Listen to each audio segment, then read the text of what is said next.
like, got Aaliyah Boss in the face and then, brushed back. Got her in the eye. And a lot of people are wondering is like, first of all, why was this not an ejection? And should it be a suspension? In my opinion, the reason why it's not an ejection in the game is because there is... Watch that reaction carefully, because what Brittney Griner just did to Aaliyah Boston was not accidental. And the fact that she walked away without being ejected tells you everything you need to know about how this league operates when certain players are involved. Last night's Unrivaled game gave us one of those moments that exposes the double standards running through women's basketball right now. Griner's hand goes directly across Boston's face, catches her in the eye, and somehow the officials decide it's just a basketball play. But this wasn't a normal hard foul. This was something different. The question is now, should there be a suspension for Brittney Griner? And now that is a different question.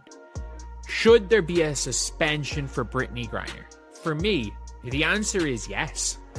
Because the reason why, in real time, you could definitely chalk this up as being unintentional. But then after she got... Look, the ball's nowhere to... Like, she goes... Griner makes no attempt to grab the ball here. Like, Griner is nowhere near the ball. She's not within a meter of the ball. The ball is not within a meter of her. The proof is right there on replay. Griner isn't making a play on the ball. She's nowhere near it. The ball is almost a full meter away when her hand connects with Boston's face. And if you rewind one possession earlier, you see exactly what triggered this moment. Their arms got tangled on the previous play. Boston and Griner have history going back to their WNBA matchups, and anyone who's followed these two knows the tension is real. Boston plays with her arms high on drop steps. It's technically legal, but it's designed to create contact. Griner responds with elbows and physicality that pushes the limits of what's acceptable. This wasn't planned from the opening tip, but it was absolutely premeditated from about 25 seconds earlier when that first collision happened. And yet, the officials called it a common foul. Not even a flagrant. Just a regular foul. Move on. Nothing to see here. That is a bit of a concern because they're not going to be. Because it is Aaliyah Boston. Realistically, because it's Aaliyah Boston, it's not going to be seen as a concern because, unfortunately, because of proximity to Caitlin Clark, amongst the WNBA media, it's fair game. Aaliyah Boston is fair game. Like, it's Aaliyah Boston's fair game, Lexi Hull's fair game, Sophie Cunningham's fair game. You are allowed to go out and try to hurt an Indiana Fever player. Heck, Sydney Colson was fair game when JC Sheldon jumped through her knee. Like, the ball, JC or Sid. And that's where the double standard becomes impossible to ignore. Unrivaled markets itself as a player safety first league. They're cautious about everything. A player feels minor discomfort, they sit them out. Someone tweaks an ankle in practice, they're held out as a precaution. The entire brand is built around protecting athletes and creating a sustainable environment.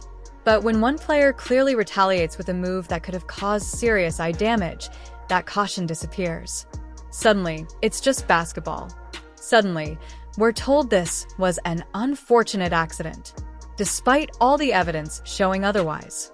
The WNBA has the same issue, and Unrivaled is inheriting it because much of their media ecosystem is built by the same people who've covered the W for years. If Aaliyah caught Brittney Griner with this, I fully believe that Aaliyah would be suspended by Unrivaled. I fully believe it. But because in the psychotic world of the WNBA, Fever players are fair game. Whether that's fair game from commentators, fair game from the media, fair game from other players.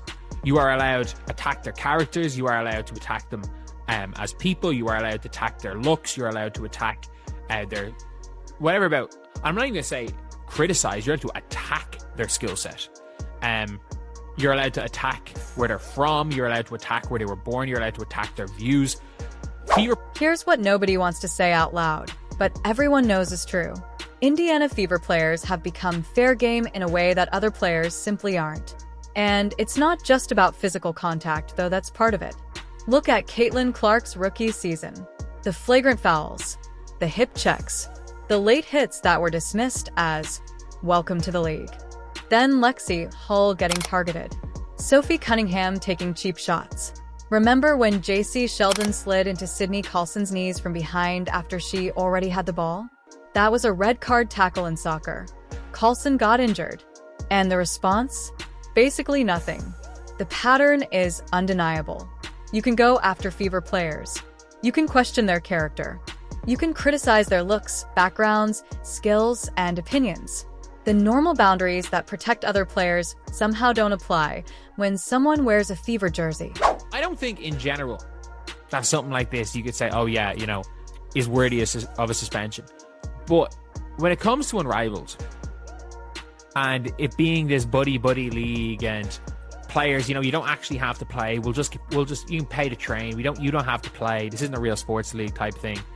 At the end of the day, it is like it's one of those things where.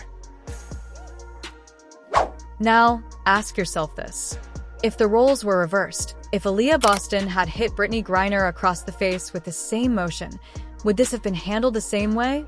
Based on everything we've seen, probably not. There would have been immediate calls for suspension. Commentary would focus on Boston's dangerous play. Analysts would talk about protecting veterans and maintaining respect. Unrivaled leadership would likely act fast. But because it's Griner and because it's Boston, the conversation shifts. Now people are asking whether Boston's physical style invited it. Now we're debating whether her legal elbows mean she can't complain. That's not how player safety is supposed to work. It's not just a little small bit of history. Like we've seen Brittney Griner swing elbows. We've seen Aaliyah Boston. Aaliyah Boston does Aaliyah Boston things. When she drops steps, she keeps her arms high, and it's very like. And the thing is, like, it's ironically based on the rules of basketball. It is a perfectly legal elbow to the face. Like she's in her cylinder. There's nothing wrong with it in the rules of basketball. But she does elbow people in the face. Let's be very clear here. It is Aaliyah Boston absolutely will hit someone with the LDAT legal elbow to the face. To be fair, the technical argument for not ejecting her in real time makes some sense. Without replay, officials have to decide in seconds. If there's any doubt about intent, they usually let players stay in. That's in-game logic. But we're past that now. We have the replay. We have the context. We see clearly that Griner made no attempt at the ball and went straight across Boston's face. So now the real question is, what happens next? Does Unrivaled review this and issue discipline? Do they admit that while officials couldn't know in real time, this was retaliation? Or do they follow the WNBA playbook and hope everyone forgets? Let me know what you guys think in the comment section below. Do you guys think that she should be, Griner should be suspended? Do you guys think Brittney Griner or Aaliyah Boston deserved it? If you think the latter, genuinely crazy. But yeah, it is what it is. That's the video. Thank you guys for watching. Please like, comment. This is what makes the situation so frustrating for anyone who cares about women's basketball. Unrivaled had a chance to be different, a chance to set higher standards, a chance to apply rules fairly. Instead, they're copying the same mistakes. Selective enforcement, double standards, looking the other way when certain players cross the line, and failing to understand how this damages credibility with fans. This isn't just about one foul. It's about a culture where dangerous physicality is normalized until someone gets hurt. It's about a media environment where some players can do no wrong and others can do no right. It's about leagues prioritizing relationships and narratives over consistency. Look at the bigger picture. Caitlin Clark brought record ratings and millions of new fans. Those fans watched her get hit repeatedly with no protection. They watched her teammates get targeted. They watched the league shrug it off. Now they're watching Unrivaled and seeing the same thing. Boston gets hit in the face.